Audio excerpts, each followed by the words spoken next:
The call came at 2:30 on a Tuesday. I was reviewing quarterly reports when her name flashed on my screen. Hey, what's? My aunt died. I paused, put down my pen. I'm sorry. Which aunt? Aunt Margaret, the one in Boston. Her voice was flat, businesslike. She left me $1 million. That's incredible. Are you okay? Silence. Then, pack your things. Get out of the apartment. I stopped breathing. What? You heard me. Tonight, I want you gone. We can talk about 15 years, Nathan. 15 years of your failed businesses, your debt, your mediocre jobs. I carried us. I paid everything. And now I don't have to anymore. The line went dead. I sat there, stared at my phone, replayed the words. Then I stood, told my supervisor I had a family emergency, drove home. The apartment door was unlocked. She was sitting at the kitchen table. Divorce papers spread out in front of her. 2 copies. A pen placed deliberately on my side. She looked up, arms crossed, waiting for the fight. I walked to the table, picked up the pen, sat down, read the first page, then the second, skimmed the rest. Standard dissolution, asset split, no alimony requested. I signed every page. She watched. Her expression shifted from confidence to confusion. Wait. She leaned forward. You're not going to argue? I capped the pen, slid the papers toward her, smiled. Why are you smiling? I stood, grabbed my keys. Call your lawyer tomorrow. You'll understand. Then I left. She didn't follow. I drove to a hotel, checked in, ordered room service, slept better than I had in months. The next morning I called my attorney. His name was Richard Cole. We'd known each other since college. He handled business contracts, estate planning, intellectual property. She served you? He asked. I signed already. Without reviewing with me first. I reviewed it. Standard agreement. She gets the apartment, her car, her accounts. I get my car, my business assets, my retirement account. And the debt. I smiled. That's why I'm calling. We need to talk about what she doesn't know. I'm listening. 15 years ago we got married. Young. Broke. Had student loans, $80,000. Car loan. Credit card debt. She had nothing. Clean slate. Right? 3 years ago when I started the consulting firm, you helped me restructure everything. We moved all my personal debt into the business. Made it a liability of the LLC, not personal debt. Correct? It protected your personal credit and made the interest tax deductible. And the business grew. Last year we cleared $400,000 in revenue. This year we're projected at $600,000. Richard went quiet. Then, she thinks you're still broke. She thinks I'm still working 3 jobs because I'm desperate. She doesn't know I own those jobs. 2 of them are subsidiaries of my LLC.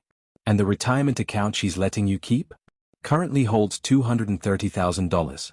I stopped mentioning it 5 years ago. She stopped asking. Richard laughed. She has no idea. None. What about the apartment? Lease is in her name. Has been for 7 years. I moved my name off when we restructured. She insisted, wanted the credit building in her name. So she gets an apartment she already solely owns. Exactly.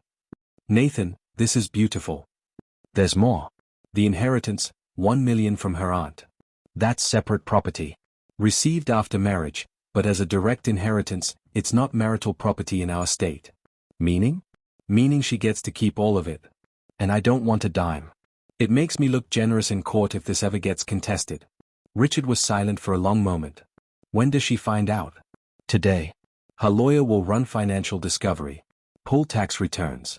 See the LLC filings. This is going to destroy her. No, I said. It's going to educate her. I hung up. Waited. The call came at 11 a.m. Her lawyer. Not her. Mr. Hayes, this is Jennifer Moetti. I represent your wife in the dissolution proceedings. Hello. We need to schedule a meeting. There are some discrepancies in the financial disclosures. I disclosed everything accurately. Your tax returns show significant business income. Income your wife wasn't aware of. I filed jointly. She signs the returns every year.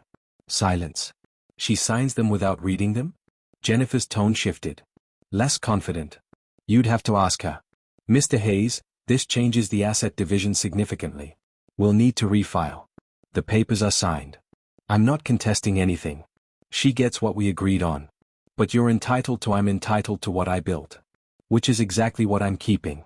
She's entitled to what she contributed. Which is the apartment lease in her name and her inheritance. This isn't fair? She called me mediocre. Told me I was dead weight. Said she carried us for 15 years. I'm just giving her what she asked for. Freedom from me. Jennifer exhaled. She wants to talk to you. No. Mr. Hayes. Tell her to call her lawyer tomorrow. She'll understand. I hung up. Blocked her number. Then I went to lunch. At 2 p.m. Richard texted, her attorney just requested emergency mediation. They want to renegotiate. I replied, decline. Papers are signed. You're sure? Completely. I opened my laptop, reviewed the business financials. The consulting firm was strong. The 2 subsidiary companies were profitable. The retirement account was protected. Everything I'd built while she complained about my work hours, while she told her friends I was struggling, while she waited for an inheritance to finally leave me, I'd been restructuring our entire financial life, quietly, legally, with Richard's help. She'd been signing tax returns without reading them, counting on me staying broke. I ordered coffee, opened my calendar. Tomorrow I had 3 client meetings. Next week I was expanding into a second market. She had $1 million and an apartment lease. I had everything else. Not yet done, though. I hired a forensic accountant on Wednesday, not to hide anything, to document everything. I need a complete audit of marital finances for the past 15 years, I told him. Every joint account, every transaction, every payment I made. His name was Gerald, retired IRS agent, meticulous. What are you looking for? Proof of contribution. She claims she carried us financially. I want numbers. He delivered in 5 days. The report was 48 pages. 15 years of marriage. I'd contributed 68% of all household expenses, paid the rent 72 times, covered groceries, utilities, insurance, car payments. She'd contributed 32%. Mostly in the last 3 years when her salary increased. But here's what mattered. In year 7, when I started the first subsidiary, I'd stopped depositing into our joint account. Started using business accounts instead. Paid household expenses directly from the LLC. She never noticed. She saw my paycheck from the side jobs and assumed I was barely scraping by. Meanwhile, the business was covering everything and growing. Gerald highlighted another section. Your wife made several large purchases in the last 6 months. Jewelry, designer bags, a weekend trip to Miami, all from the joint account. How much total? $38,000. I leaned back. She was preparing to leave. Looks like it. Spending down assets before filing. I had Richard file a motion to recoup those funds. Marital waste, dissipation of assets in anticipation of divorce. Her lawyer tried to argue it was normal spending. The judge disagreed. Ordered her to reimburse half, $19,000, back into the marital estate. Which meant back to me since I was the only one with claim to joint assets beyond the apartment. She didn't have $19,000 liquid. The inheritance was in probate. Wouldn't clear for another 60 days. She'd have to borrow it. Richard called with the update. She's furious. Tried to claim you're being vindictive. I'm being accurate.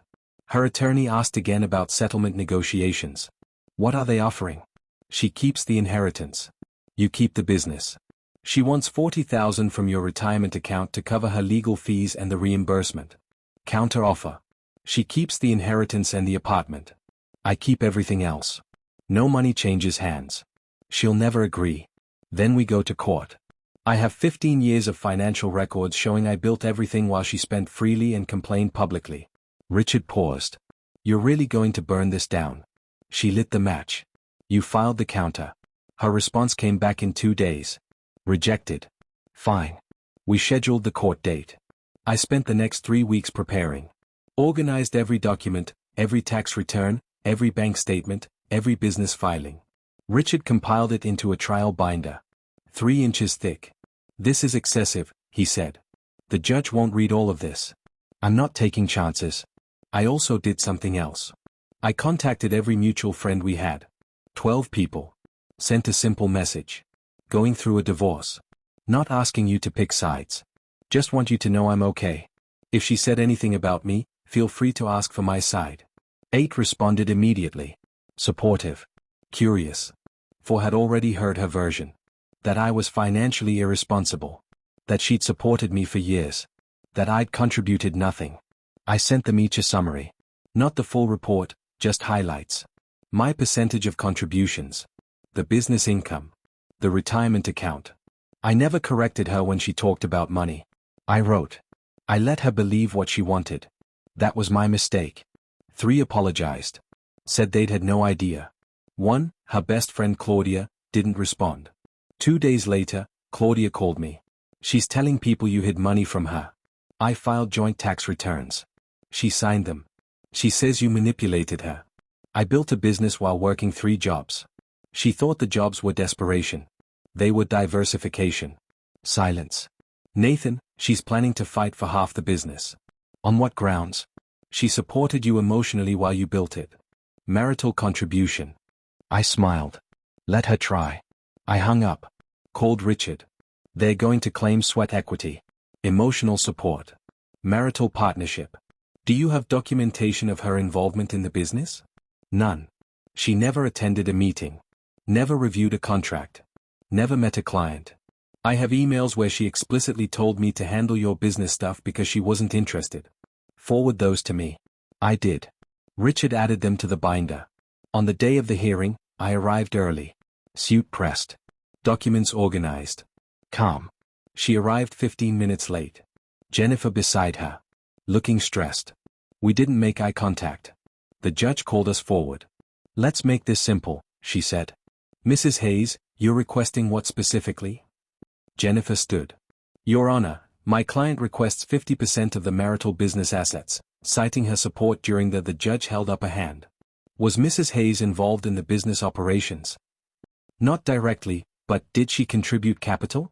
Labor? Expertise? She provided emotional support and maintained the household. So did Mr. Hayes, according to these financial records. The judge had read the binder. Jennifer faltered. The judge continued. Mr. Hayes contributed 68% of household expenses, started and grew a business, maintained separate business assets properly documented and filed.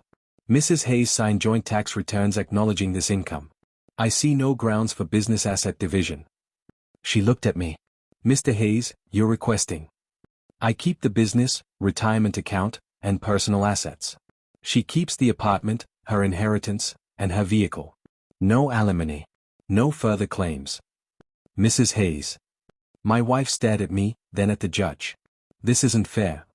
The judge raised an eyebrow. You initiated this dissolution. You requested he leave. You presented the papers. You signed. What exactly is unfair? Silence. Motion granted. Divorce finalized as filed. Next case. The gavel dropped. She tried to talk to me in the hallway. I kept walking. Nathan, wait. I didn't stop. Jennifer caught up to me. My client would like to discuss. There's nothing to discuss. It's finalized. She didn't understand the financial situation. I turned, looked at Jennifer directly. She signed 15 years of tax returns. She had access to every account. She chose not to pay attention. That's not tell your client she got exactly what she asked for. Freedom from me. I left. That evening I moved my things out of the hotel. Signed a lease on a downtown loft. 2 bedrooms. Floor-to-ceiling windows. A view I'd wanted for years but never mentioned. I could afford it now. Could have afforded it for the past 3 years. But I'd stayed in that cramped apartment. Let her think we were struggling. 'Cause I was busy building. The business continued growing. I hired 2 new consultants. Expanded the client base. Landed a contract with a Fortune 500 company. Revenue projections for next year. 800,000. 3 months after the divorce I ran into Claudia at a coffee shop. She looked uncomfortable. Nathan. Hi. Claudia. How are you? Good. Busy. You? She hesitated. She's struggling. I sipped my coffee. Said nothing. The inheritance is tied up in probate. More complicated than she thought. And she can't find work. Firms keep passing on her applications. That's unfortunate. She's asking friends for money. To cover rent. I nodded. Still said nothing. She thought you'd fall apart without her. I met her eyes. I know. Claudia looked down. I'm sorry. We all believed her version. Most people do. It's easier than asking questions. I finished my coffee. Stood to leave. Nathan. I turned. She wants to talk. She won't say it, but I think she regrets this. I considered that. Then shook my head. Some decisions don't get do-overs.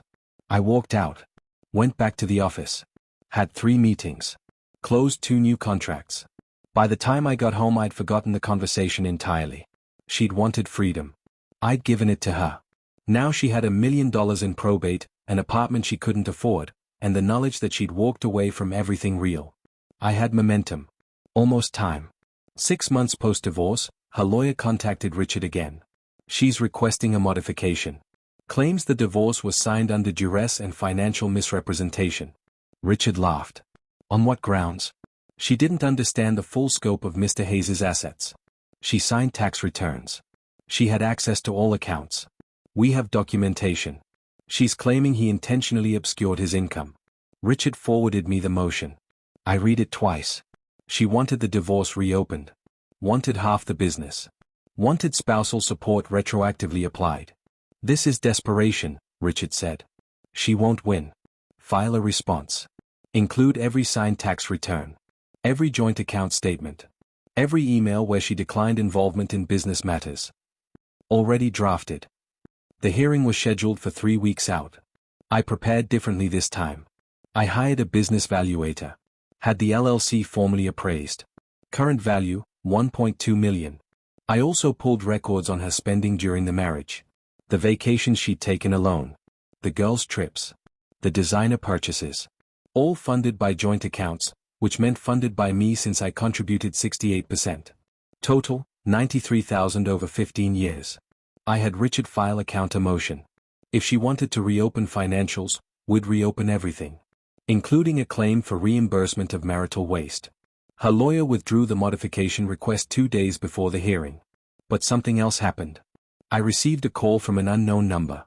Answered out of curiosity. Nathan Hayes. Yes. This is Margaret Whitfield's estate attorney. I'm handling the probate for her will. I froze. Margaret. Her aunt. I'm listening. There's been a complication. Mrs. Hayes, your ex-wife, was listed as a beneficiary. However, the will contained a clause. If the beneficiary divorced within 1 year of Margaret's death, the inheritance would be redirected. My heart rate increased. Redirected where? To a charitable trust. Margaret was very specific. She believed marriage was sacred. Any beneficiary who divorced shortly after her passing was assumed to be motivated by the inheritance rather than love. I processed that. When did Margaret die? March 14th. We divorced June 22nd. 3 months. Correct. Which triggers the clause. So, she gets nothing? Nothing from the estate. The $1 million will go to the trust Margaret established. I sat down, stared at the wall. Does she know? She was notified this morning. I thanked him. I'm up, sat in silence for 10 minutes.